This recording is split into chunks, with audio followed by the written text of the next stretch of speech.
냉난방 설비 보도록 할게요. 자, 첫 번째, 냉방 설비. 냉방 설비. 여름철에 온도나 습도를 낮추어주고 실내를 쾌적하게 하는 설비입니다. 자, 그 내용이 굉장히 짧은데, 이게 에어컨도 아시다시피 전문 분야가 있잖아요. 에어컨 쪽에. 근데 우리는 문제에 나왔던 거, 그 내용만 딱 한 가지 보려고 해요. 축냉식, 냉기를 축적했다가 냉방하는 방식입니다. 심야 시간에 전기를 이용하여 축냉제를 만드는 거예요. 얼음이나 물이나 이런 것들을 얼려가지고 그러니까 냉기를 저장을 했다가 낮에 심야 시간 이외에 냉방에 이용하는 설비가 축냉식 냉방 설비 되겠습니다. 자, 그 다음 난방 설비. 난방도 사실 전문 분야가 있죠. 보일러 기술사 이런 게 있습니다.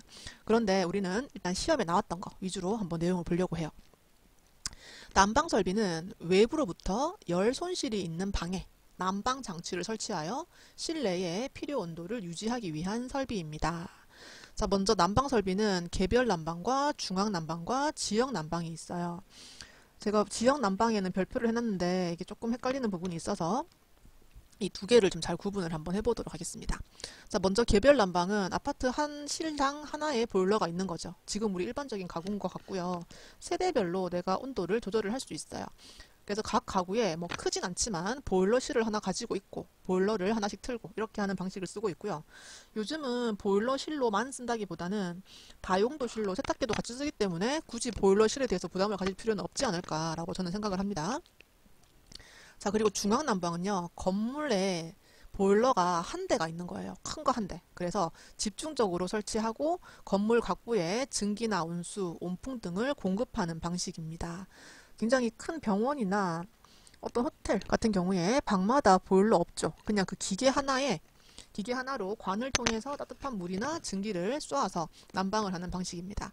그래서 세대별로 이 정확히 나는 정말 뜨겁고 싶은데 그렇게 잘 안 되고 좀 어렵고요. 온수 사용은 굉장히 자유로워요. 큰 탱크에서 이렇게 물을 내보내기 때문에 한꺼번에 많은 물을 써도 괜찮다라고 보고 있습니다.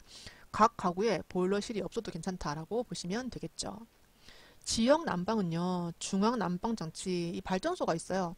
이것을 어떤 신도시 같은 경우에는 그 한 도시를, 그러니까 한 동을 이 난방을 하는 거죠. 그래서 막 길 가다 보면은 이렇게 겨울에 이렇게 무슨 굴뚝 같은 거 나와 있고 무슨 발전기 이렇게 해서 막 연기가 이렇게 나오는 것들을 볼 수 있어요. 새로운 도시에는 이렇게 묶어서 하는 경우가 있습니다. 근데 이것도 뭐 좋은 사람들이 있고 싫은 사람들이 있겠죠. 그래서 일단 24시간 온수 공급은 가능해요. 그런 생각을 한번 해보면 개별 난방도 마찬가지고 중앙 난방도 마찬가지고 24시간 못 쓰는 건 없죠. 그렇지만 약간 그것을 아낄 수 있지 않을까라고 생각을 한번 해보는 거고요. 건물에도 보일러실이 없어요. 그냥 이 발전기가 이렇게 있고 거기서 한 동네 자체를 신도시 하나를 이 발전기가 돌리는 그런 방식이라고 보시면 되겠습니다. 그래서 말이 왠지 중앙난방이 이거 같잖아요. 그렇지 않나요? 중앙난방이 이것처럼 느껴지지만 그게 아니라 한 지역을 대핀다고 해서 지역난방 그리고 건물 하나를 돌리는 것이 중앙난방 이 두 개를 좀 구분을 하면서 보도록 했으면 좋겠습니다.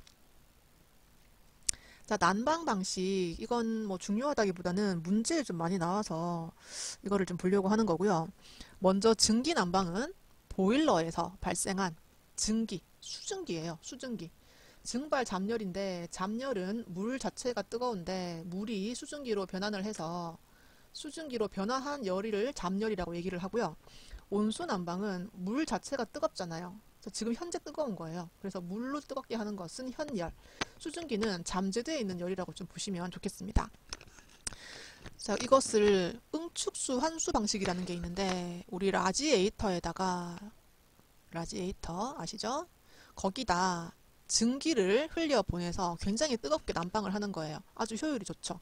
그런데 이 수증기가 더 이상 수증기로 못 있고 약간 식어가지고 이렇게 물이 고일 수도 있죠. 이것을 응축수라고 합니다. 이렇게 수증기가 수증기로 못 있고 물로 변해버린 그런 상태. 이것을 이제 환수를 해야 돼요. 이 안에 그대로 쌓여버리면은 점점점 물이 차서 수증기가 지나갈 수가 없죠. 그래서 중력 환수식은 이렇게 어떤 경사를 따라서 환수를 하는 거고요. 기계 환수식은 기계로 이렇게 바람을 불든 압력을 불든 불어넣어서 이 응축수를 밀어내는 방식입니다. 그리고 진공 환수식은 아까도 이렇게 한쪽에 수압이 빨라지면은 이 관 내가 진공이 된다 그랬죠. 그러면 물이 사이펀 작용을 통해서 앞으로 나가든 뒤로 나가든 물이 빠져나가게 돼요. 그래서 이렇게 진공 상태를 만드는 환수식, 중력, 기계, 진공 세 가지입니다. 이 문제에서 보시면요. 증기난방의 응축수 환수 방식에 의한 분류에 속하지 않는 것은 중력 기계 진공을 빼고 습식, 환수식.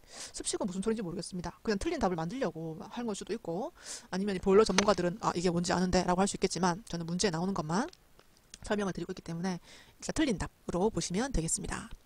자, 온수 난방은요. 보일러에서 만든 온수를 방열기, 여기서 말하는 방열기가 라지에이터가 원래는 복사 난방 뭐 이런 개념으로 저는 알고 있는데 일단 온수를 흘리는 것도 라지에이터, 증기를 보내는 것도 라지에이터인 걸로 알고 있습니다. 그래서 이 방열기는 대표적으로 저는 라지에이터라고 설명을 할게요.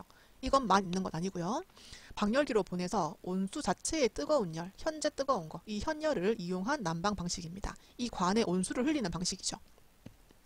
자, 복사 난방은 조금 개념이 달라요. 이 라지에이터가 없어요. 우리 집에 보면 아파트 집에 라지에이터 안고 사는 사람 없잖아요.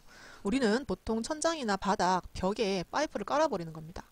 우리는 온돌 문화이기 때문에 바닥에 깔아서 공급하는 방식이고요.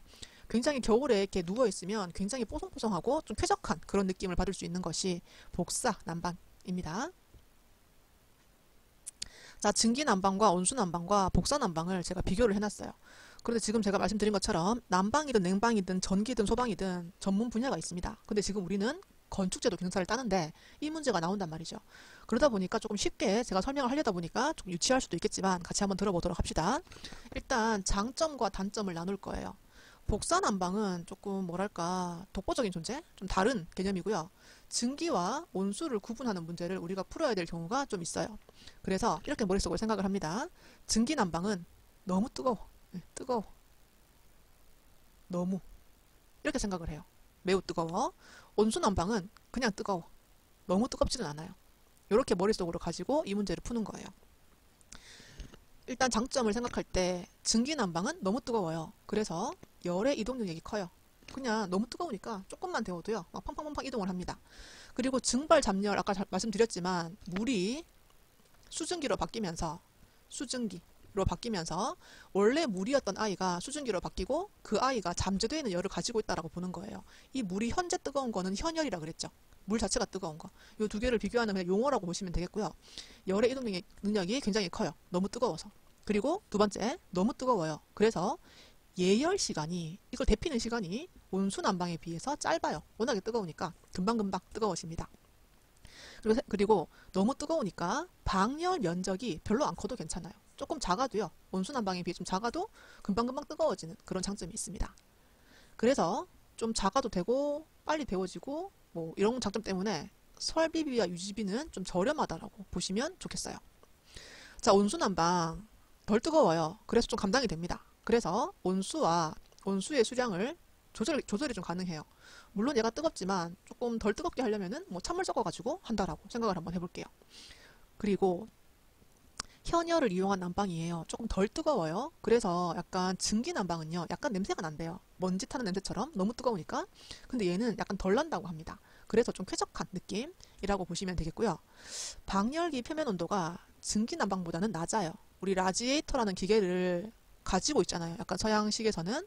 그래서 이 표면이 너무 뜨거워서 물론 덮어주는 덮개를 쓰겠지만 그래도 화상의 염려가 증기 난방은 있어요. 너무 뜨거우니까. 근데 온수 난방은 화상 염려가 없는 건 아니고 적다라고 보시면 되겠습니다. 장점 이렇게 머릿속으로 증기 난방은 너무 뜨겁고요. 온수 난방은 그냥 뜨겁고 이렇게 해서 비교를 하시고 단점은 증기 난방은 너무 뜨거워요. 그래서 약간 수증기 같은 것도 나왔나 봐요. 그래서 약간 꿉꿉한가 봐요. 쾌감도가 나쁘다라고 합니다. 너무 뜨겁기도 하고 이렇게 그렇게 쾌적하진 않다라고 보고요. 얘는 워터 해머링이 아니라 스팀 해머래요. 스팀이 빵빵빵 쏘면서 그 쏘는 소음이 좀 난다라고 하네요. 그리고 세 번째는 이 너무 뜨겁습니다. 잘못하면 터질 수도 있겠죠? 그래서 보일러를 취급할 때 기술자가 필요합니다. 전문가가 필요해요. 너무 뜨거우니까. 그리고 수증기 너무 뜨겁잖아요. 근데 이거 어떻게 식히겠어요? 그래서 그냥 너무 뜨거울 때는 좀 기다려야 되겠죠? 찬 바람을 쏠 수는 없고. 그래서 이 부하 변동에 대한 대응이 좀 곤란하다라고 보시면 되겠고 또 한 가지 부하 변동은 이 난방 부하라고 볼까요? 난방 부하. 뭔가 순간적으로 많이 필요할 때 좀 부하가 걸린다 이런 말을 써요. 그래서 순간적으로 너무 추운데 따뜻하게 바로바로 하고 싶은데 이 물을 또 수증기로 끓여야 되고 그걸 쏴야 되고 이런 시간이 좀 필요하다라고 보나 봐요. 그래서 부하 변동에 의한 대응이 조금 곤란하다라고 이야기를 하고 있습니다. 자, 그리고 온수난방의 단점. 덜 뜨거워요. 얘보다는. 그래서 예열 시간이, 이 데우는 시간이 덜 뜨거우니까 조금 더 길다라고 보시고요. 관경, 이 파이프, 라지에이터의 관경이 좀 크대요. 파이가 좀 크대요. 굵기가. 그래서 설비비가 증기난방에 비해서는 비싸다라고 보고 있습니다. 그리고 굉장히 추운 곳, 한랭지에서 난방을 잠시 끄잖아요. 그러면 이 관 안에는 물이 흐르고 있어요. 그래서 이 물이 얼어버릴 수도 있다라고 생각을 해보는 거죠. 그것이 단점. 자, 복사난방은 이 위에 것들하고 조금 다르게 볼 건데요. 우리 아파트 그냥 일반 집 거기 바닥에 코일 깔아서 엑셀 파이프 깔아서 난방을 하는 것을 복사난방이라고 대표적으로 보고 있습니다. 바닥이나 벽 등 건축 구조체에 동관 또는 강관, 동으로 된 관 또는 철로 된 관, 요즘은 뭐 엑셀 파이프 많이 쓰죠. 약간 PVC 같은 거 써서 코일을 배관하여, 코일을 배관한다는 것은 이렇게 콘크리트를 치고요. 파이프 깔아주고요. 이렇게 코일을 배관하는 거예요. 그 위에 경량기법 콘크리트를 이렇게 파설을 해버리는 그런 거죠. 그리고 가열면을 형성한다는 것도 이 콘크리트 자체가 좀 뜨겁게 이 온수 파이프가 지나가면서 콘크리트를 데우는 그런 것들, 그런 방식이고요. 여기에 온수나 증기를 보내서 가열면의 온도를 높여서 복사열에 의한 난방을 하는 방식. 복사열이라는 건 다시 한번 설명드리면 이 물을 어떤 기구로 보내서 이 기구가 뜨거워져서 공기를 데피는 것은 증기나 온수 난방이죠. 근데 이거는 그게 아니라 바닥 자체를 데워버리는 거예요. 그것이 복사 난방이라고 보시면 되겠습니다. 보일러 용량이 큰 편이어서 실내 온도 분포를 균등히 할 수 있고요. 난방 쾌감도가 높은 편, 굉장히 뽀송뽀송합니다. 그리고 지금 온도가 균등하다는 것은 이렇게 방에 빈틈없이 배관을 깔아요. 이런 식으로. 그래서 예전에 뭐 이렇게 군불 뗄 때나 여기는 뜨겁고 여기는 춥고 이랬겠지만 지금 우리 요즘 보일러는 이렇게 균등하게 코일을 깔아서 쓰고 있기 때문에 실내 온도 분포는 좀 균등하다라고 봅니다. 그런데 우리 일반적으로 라지에이터 쓰는 곳은요. 창문 밑에 라지에이터 이렇게 딱 한 개 있어요. 그러면 요렇게는 너무 뜨겁고 요렇게는 너무 춥고 약간 요런 균등하지 않은 단점은 또 있다라고 합니다. 자, 그리고 복사난방의 단점은 그거죠. 이 코일을 매입할 때 어려워요. 이거 뭐 이렇게 일이 너무 많아요. 라지에이터를 딱 설치하는 게 아니라 그 콘크리트를 치고 배관을 깔고 거기에 자갈을 깔고 막 이렇게 덮어주는 그런 방식이 좀 어렵습니다. 그리고 고장 나잖아요. 여기 이렇게 코일을 깔았는데 어디가 터지면 바닥을 깨내야 되는 그런 불편함이 좀 있습니다.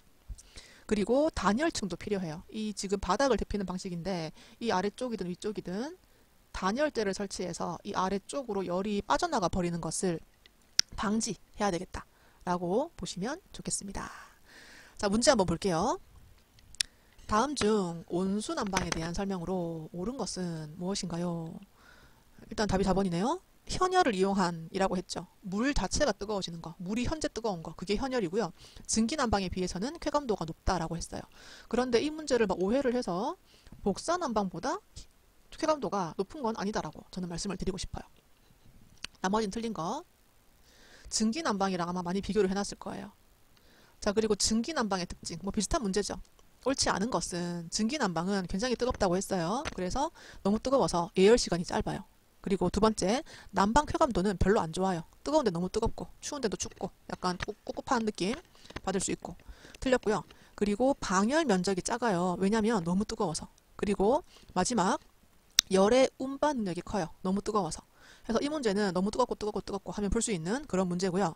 증발 잡열이라는 거 다시 한번 설명드리면 잡열은 물 자체가 뜨거운 게 아니라 물이 수증기로 변해서 그 수증기가 뜨거운 거예요. 그래서 얘가 옛날에는 물이었는데 지금은 수증기. 그래서 어떤 물의 뜨거운 거를 잠재하고 있다 해서 잡열이라고 좀 우리가 알아두시면 좋을 것 같습니다. 자, 그리고 난방 방식 종류 중 방열기 필요 없다 하면 답 나왔죠. 복사난방. 바닥면에 다 깔아버리는 거예요. 바닥이든 벽이든. 우리나라는 바닥에 깔지만 뭐 이렇게 벽에다가도 할 수 있다라고 보시면 되겠습니다. 자, 그리고 이제 환기 설비 보도록 할게요. 환기 설비는 자연 환기와 기계 환기 두 가지가 있죠. 이 문제 나왔었는데 그 전에. 근데 조금 더 어렵게 설명을 해놨네요. 여기서는. 일단 자연 환기는 풍력이나 실내외 온도차, 다른 말로 중력 환기라고 하죠. 환기급기 배기량이 일정하지 않은 단점. 자, 1종 환기, 2종 환기, 3종 환기 이거 한번 해봤는데 1종은 송풍도 기계로, 배기도 기계로 가장 우수한 환기 방식. 그리고 병용식이라는 말을 쓰는데요. 이게 우리가 전문가가 아니기 때문에 굳이 알 필요는 없지만 그래도 송풍도 배기도 병행한다라고 머릿속에서 외우면 조금 더 외우기가 편해요. 1종 환기. 2종 환기는 이렇게 공기를 뿜어주는 것만 하는 거예요. 그래서 기계로 송풍을 하고 배기는 창문 열어야 됩니다. 자연 배기. 그래서 외부의 오염 공기를 피하는 방식이다라고 보시면 되겠습니다.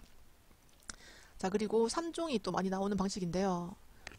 급기는 창문 열어야 돼요. 근데 이렇게 가스가 발생하는 거, 우리 화장실 같은 경우 또는 주방 이런데 가스 발생되면 주방은 주방 후드에서 이렇게 빨아당기고요.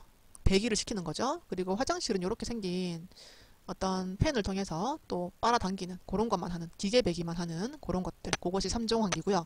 빨아당긴다고 해서 흡출식이라고 명칭을 정하고 있어요. 이것도 공부하는 겸 문제에 나올 수도 있기 때문에 한번 넣어본 그런 부분입니다.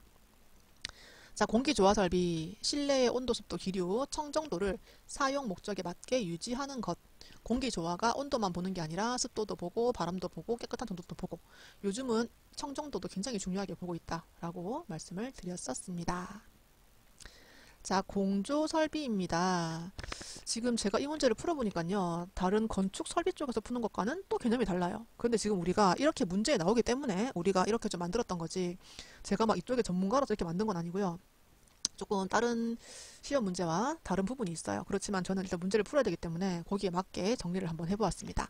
일단 전 공기 방식은 공기만 사용하는 방식이고요.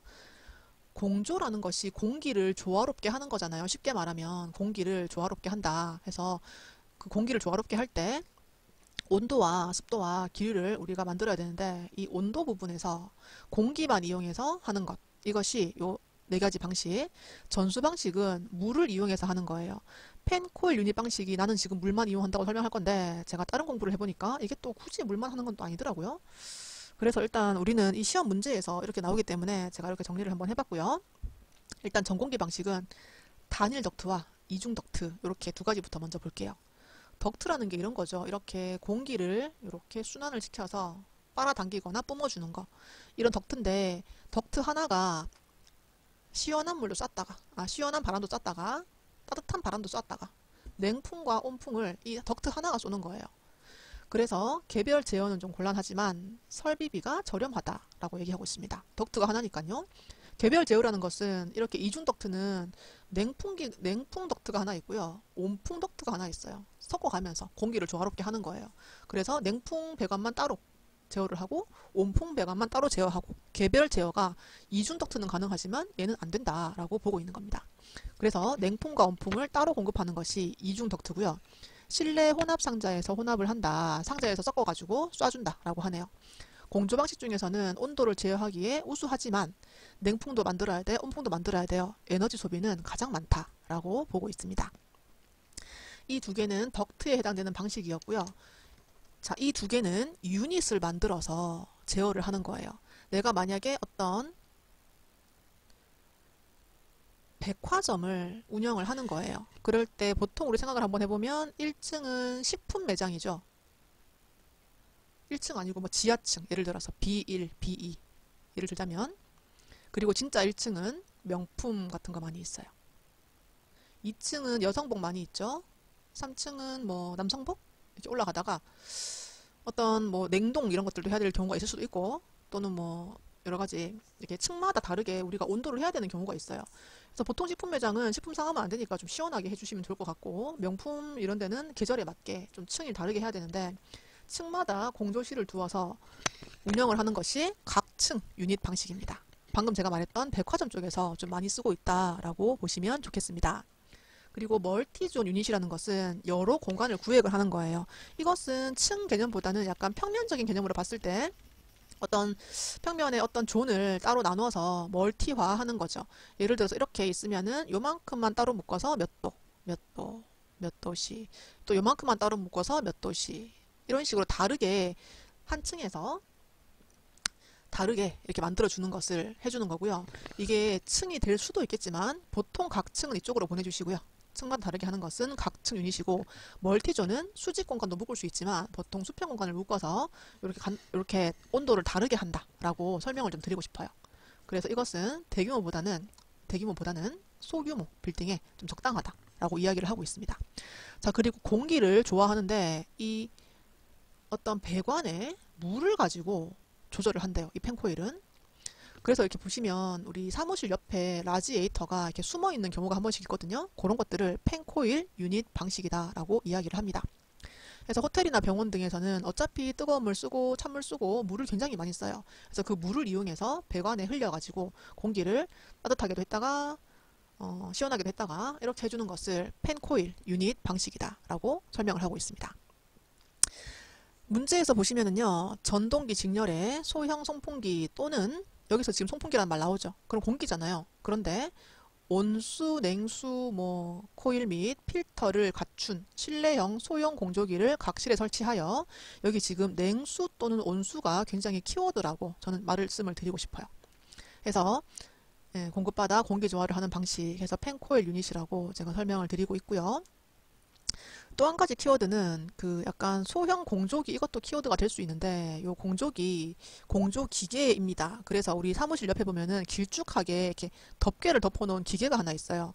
이 기계 안에서 온수 또는 냉수가 흐르면서 공기를 조화시킨다고 합니다. 그래서 몇 가지 키워드가 있겠지만, 우리는 지금 일단 냉수나 온수를 펜코일로 엮어주는 전수 방식으로 좀 설명을 드려보도록 하겠습니다. 자, 그리고 이중 덕트에 대한 설명 중 잘못된 것은 입니다. 이중 덕트. 혼합 상자에서 소음과 진동이 발생될 수 있습니다. 공기를 섞어야 되기 때문에 그렇고요. 냉풍과 온풍을 섞어주기 때문에 섞는 과정에서 필요 이상으로 식어버린다거나 그럴 수 있습니다. 그리고 세 번째, 전수 방식으로 틀렸죠. 전수 방식은 펜코일 유닛 방식이라고 일단 머릿속에 가져갈게요. 그리고 단일 덕트에 비해 덕트 및 샤프트, 덕트 스페이스를 크게 차지할 수밖에 없는 게 덕트가 두 개니까 스페이스는 더 차지할 수도 있다라고 보고 있습니다. 자, 설비 부분 이어지고 있고요. 전기 설비 보도록 하겠습니다. 조명 설비에 관련돼서 한번 볼게요. 우리 굉장히 요즘 조명의 중요성 많이 부각되고 있는데, 조명 또한 전문 파트가 있죠. 그래서 우리는 일단 전체적인 흐름 정도로 좀 보도록 하겠습니다. 자, 먼저 조명은 직접 조명과 간접 조명 이 두 가지로 보고 있고요. 직접 조명 장단점. 일단 장점은 직접 이렇게 쏘는 거죠. 이렇게. 조명 기구가 밖에 나와 있는 거예요. 그래서 조명률이 높다는 것은 벽을 반사해서 조명을 쏘는 게 아니라 직접 쏘기 때문에 그 내가 원하는 조도가 잘 나온다라는 말로 좀 봤으면 좋겠습니다. 광속에 의해서 조도가 결정이 되겠지만 그것이 어떤 벽으로 인하여 감쇄되는 게 아니라 그냥 그대로 다 나온다 라고 보시면 되겠고, 먼지에 의한 감광이 적다라는 것은 우리 보통 간접 조명은 한번 튕겨 나오잖아요. 그래서 먼지가 쌓이게 되면은 이 반사되는 게 좀 적어질 수밖에 없습니다. 그것을 조금 줄여준다라고 보시면 되겠습니다.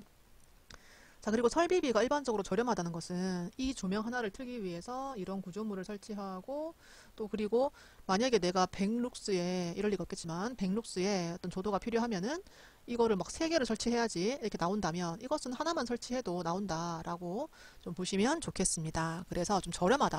하나만 설치해도 충분히 그 조도가 나온다라고 보고 있습니다. 그리고 집중적으로 밝게 할 때 유리하죠. 보통 우리 보통 방에 크게 하나 틀어놓으면은 그냥 좀 시원하게 환한 그런 느낌에서 많이 쓰고 있습니다. 단점은 눈부시죠. 이게 조명기구가 밖에 나와 있기 때문에 눈이 좀 부시고 그림자가 좀 집니다. 그리고 밝고 어둠의 차이가 크겠죠. 조명을 튼 곳은 굉장히 환할 것이고 그림자가 진 곳은 어두울 것이고. 자, 간접 조명은 벽 안이나 천장 안으로 이렇게 숨겨서 벽을 튕겨서 나오는 그 조명률만큼만 조명을 하는 게 간접 조명입니다. 장점은 균일한 조도, 그림자가 막 치고 이렇게 하지 않죠. 부드럽게 퍼지고 부드러운 빛으로 눈의 피로가 적다, 눈부심이 덜하다는 말로 보도록 하겠습니다. 단점은 조명 효율이 나빠요. 예를 들어서 이 조명 자체의 광속이나 광도가 100인데 이렇게 튕겨 나오고 막 먼지가 끼고 또 색깔이 시꺼멓고 이래서 내가 받는 게 50밖에 안 된다면 이것은 100 그대로 다 받는 거죠. 그래서 효율이 약간 나쁘다고 보시면 되겠고, 먼지에 의한 감광의 우려가 있고요. 그리고 벽이나 천장면의 반사도의 영향도 받고 있습니다. 간접 조명과 직접 조명의 차이, 문제에 한 번씩 나오니까 좀 한번 봐주시고요. 건축화 조명은 조명이 건축물의 일부입니다. 일체화되는 거죠. 어떤 느낌이냐면 천장이 조명처럼 보이는 거예요. 천장 전체가 이렇게 숨겨버려가지고. 광천장 조명이 대표적이고 반투명 플라스틱이나 유리로, 물론 유리도 약간 반투명이라 해야 되겠죠? 천장을 만들고요. 그 내부에 광원을 넣어서 천장면이 마치 조명인 것처럼 느끼는 것이 광천장 조명입니다. 천장 전체가 조명이에요. 그리고 코니스랑 코브 좀 보고 옵시다. 이 뒤에 보시면 제가 설명을 한번 해놨는데 이렇게 유리를 다 깔았어요. 천장 전체. 그리고 약간 반투명 패널이죠.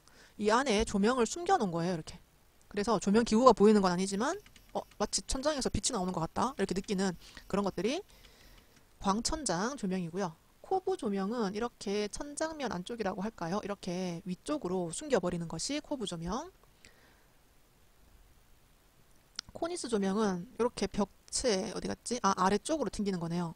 이게 위로 숨겨서 조명 기구가 안 보이게 하는 게 아니라 이렇게 아래쪽으로 조명 기구가 보이게 하는 뭐 그런 개념입니다. 한번 봅시다. 전 페이지에서 뭐라고 설명해 놨는지 보도록 할게요. 일단 코브 조명은 천장에 턱을 만들고 턱을 따라 광원을 은폐하여 숨기는 거죠. 천장면에 반사시키는 거. 아까 보신 것처럼 이렇게 천장면 안쪽에서 쏘는 것이 코브 조명이었고요. 코니스 조명은 벽과 천장의 코너에 배치하는 건 비슷하네요. 그렇지만 벽면에 빛이 반사된대요. 그러면 이렇게 숨겨서 조명이 있고 벽면을 반사해서 나오는 것이 코니스 조명. 두 개가 약간 비슷하긴 한데 코너에 설치하는 것도 비슷하고 한데 벽면의 반사, 천장면의 반사 이렇게 좀 구분을 해주시기 바랍니다. 다운라이트는 광원을 구멍을 내고요. 천장에 구멍 내서 이 안에 숨어 있어요. 빛이. 조명이 아래쪽으로만 다운되도록 하는 라이트, 다운라이트라고 보시면 되겠습니다. 우리 매장 가시면 되게 많이 쓰는 것이 다운라이트 되겠습니다. 루버 조명. 루버 조명 이렇게 있네요. 광원을 아래쪽으로 하고 그 사이사이에 이 루버라고 하는 목재일 수도 있고 금속일 수도 있고 여러 가지 자재를 이렇게 갈빗살처럼이라고 할까요? 빗살처럼 사이사이에 집어넣은 것. 그것이 루버 조명입니다. 광원 아래 루버를 설치를 하고 광원을 은폐하고 숨겨주고 루버 사이사이로 빛이 나오는 것처럼 해주는 거. 루버. 루버는 뭐 수평일 수도 있고 수직일 수도 있고 이렇게 목재 같은 것들이 이렇게 갈빗살처럼 쫙쫙쫙쫙 진행하는 것들을 루버라고 본다라고 정리를 해보도록 할게요. 자, 그 다음 밸런스 조명입니다. 벽면 중간에 배치하고 양쪽으로 빛이 나오게 상하로 빛을 분산시키는 간접 조명 방식. 굉장히 균형감 있죠. 위로도 이만큼 밑으로도 이만큼 굉장히 균형감 있게 잡아주는 밸런스 조명. 그림과 멘트 둘 다 머릿속에 가지고 계시기 바라고요.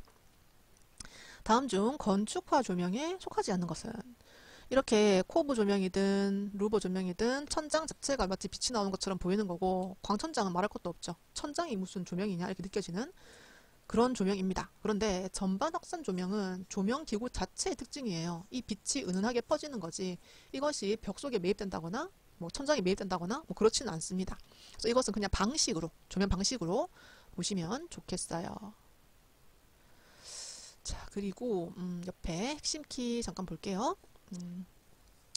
실내 조명 설계 순서가 조금 다른 데랑은 달라요. 이 다른 NCS 기준과는 다른데 우리 시험 문제에서는 첫 번째로 얼만큼 밝게 할지 어느 정도의 룩스, 조도라는 것은 실내의 밝기죠. 조명 자체의 그 광속이 아니라 이것을 먼저 결정을 하고 그 다음에 이렇게 배치를 하는 것이 순서인데 1번이 소요 조도 중요하게 보시고요.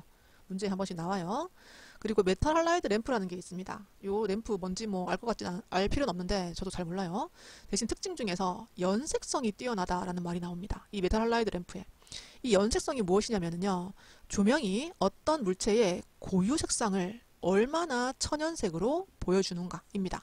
예를 들어서 내가 빨간 고기를 팔아야 돼요. 빨간 고기를 팔아야 되는데 굉장히 파란 조명 밑에 둔 거죠. 그러면 사람들이 약간 이거 쉬었나요? 예를 들어서 색깔이 왜 이런가요? 썩었나요? 이렇게 볼 수 있잖아요.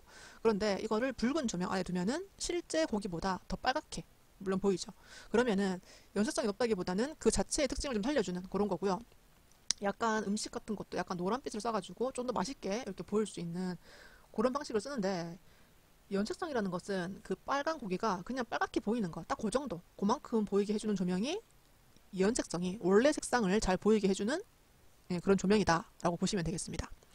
그래서 연색성이 높은 것들은 이런 게 있고요. 백열등, 형광등, LED등 그리고 메탈 할라이드 램프 등이 있습니다.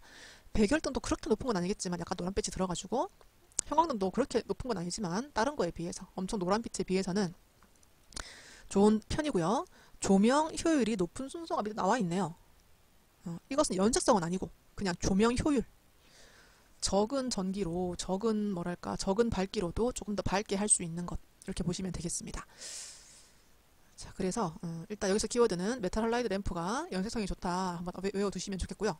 그리고 연색성이 뭐냐, 원래 그 색깔로 더 보이게 해주는 것, 빨간 게 그냥 딱 그만큼 빨갛게 보이게 해주는 것 정도로 보시면 되겠습니다.